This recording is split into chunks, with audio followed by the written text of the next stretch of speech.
کے ساتھ فضیلت بھی بیان کر دیا کریں، چونکہ سورہ بقرہ بڑی اہم سورت ہے۔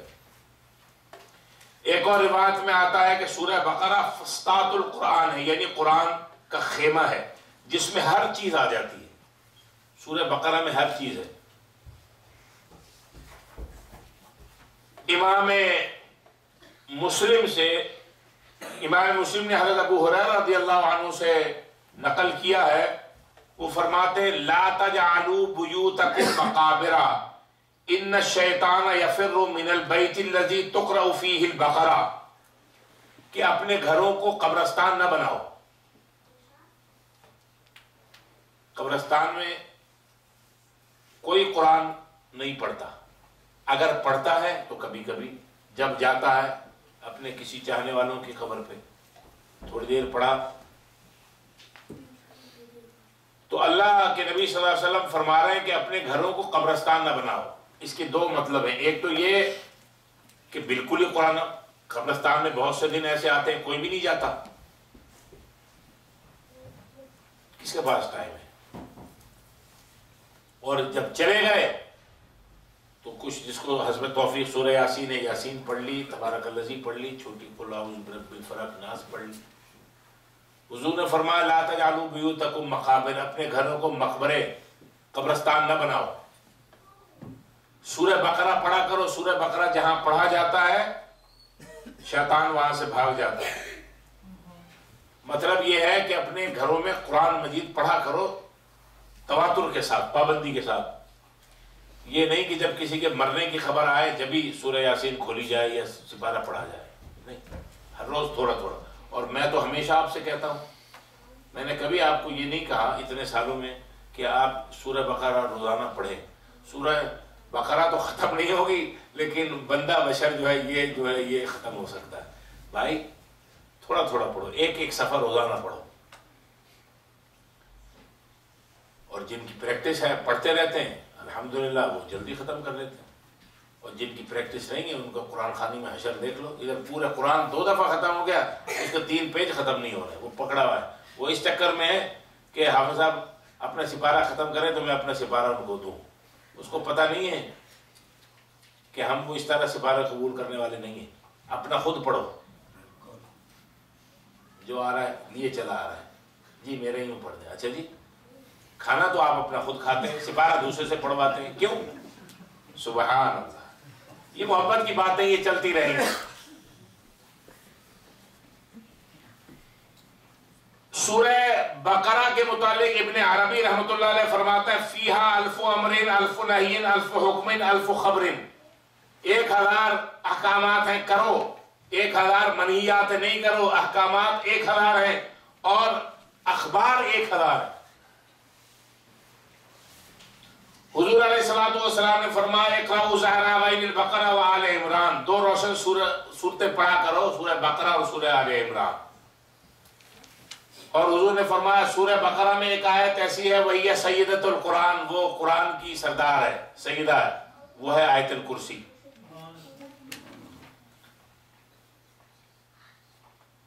آیت الکرسی حضور علیہ الصلوۃ والسلام نے فرمایا 10 صورتیں بڑی اہم ہیں، ان کو پڑھ لیا کرو۔ میں سب سے زیادہ شیاطین الانس جو ہیں ان کے شر سے آپ کو آگاہ کرتا رہتا ہوں، کہ جو شیاطین الجن جو ہیں وہ تو نظر نہیں آتے، ان سے بھی پناہ مانگی، لیکن جو شیاطین الانس ہیں وہ بھی شیاطین ہیں۔ حضور علیہ الصلوۃ والسلام نے فرمایا 10 آیتیں ایسی ہیں پڑھا کرو، ہر قسم کے شیاطین چاہے انس ہو چاہے جن والے ہوں محفوظ رہو گے۔ 4 آیتیں سورہ بقرہ کی ابتدائی اور 3 درمیان کی، آیت الکرسی اور آیت الکرسی کے بعد 2 اور 3 آخر کی، للہ ما فی السماوات و ما فی الارض سے لے کے آگے فانصرنا علی القوم الکافرین تک۔ حضور نے بڑی تاکید فرمائی، کہا یہ پڑھ لیا کرو۔ حضور نے فرمایا کہ سورہ سورہ بقرہ پڑھا کرو، اس کے پڑھنے میں برکت ہے، اس کے چھوڑنے میں حسرت ہے، اس کی برکت سے مکار کا فریب نہیں چل سکتا۔ اور جو ابھی میں نے آپ کو یہ 10 آیتیں بتائیں، ایک حضور کی حدیث یہ بھی ہے اس کے بارے میں، اور بڑی فضیلتیں ہیں۔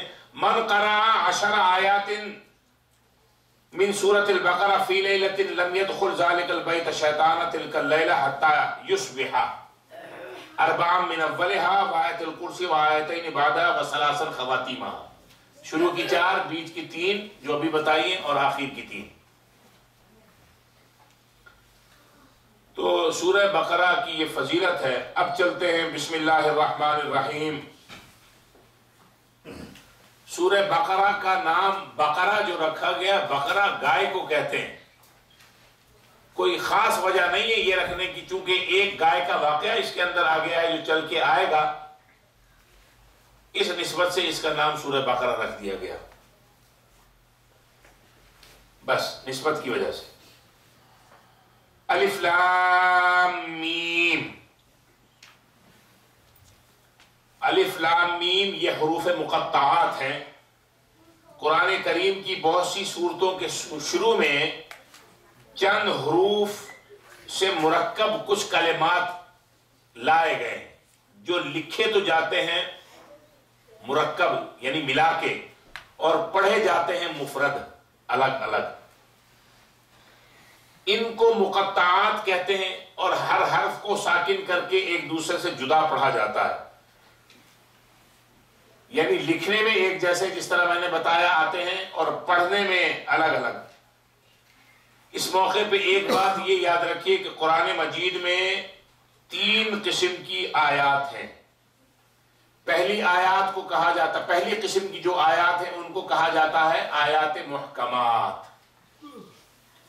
اس کا مطلب یہ ہے کہ ایسی آیات جن کے الفاظ بھی معلوم ہیں، جن کا معنی بھی معلوم ہے، اور مطلب اور مراد بھی معلوم ہے، کہ اس کی ترجمہ اور تشریح اور مراد اس سے کیا ہے سب معلوم ہے۔ اس قسم کی آیات کو کہتے ہیں آیات محکمات، یعنی اس کا معنی اور مفہوم بالکل واضح ہے۔ قرآن مجید میں اکثریت ایسی آیات کی ہے، یعنی آیات محکمات کی۔ آیات کی دوسری قسم ہے متشابہات۔ دوسری قسم کی آیات جو ہیں ان کو کہا جاتا ہے متشابہات، یعنی ان آیات کا معنی اور مفہوم تو معنی تو معلوم ہے، لیکن اس کی حقیقت معلوم نہیں، اس کی حقیقت پوشیدہ ہے۔ مثال کے طور پہ قرآن کی ایک آیت ہے سورہ طٰہٰ میں، الرحمن علی العرش استویٰ، تو آپ کو رحمان کا مطلب بھی پتا ہے، علا کا مطلب بھی معلوم ہے، عرش کا معنی بھی معلوم ہے، استوا کا معنی بھی معلوم ہے۔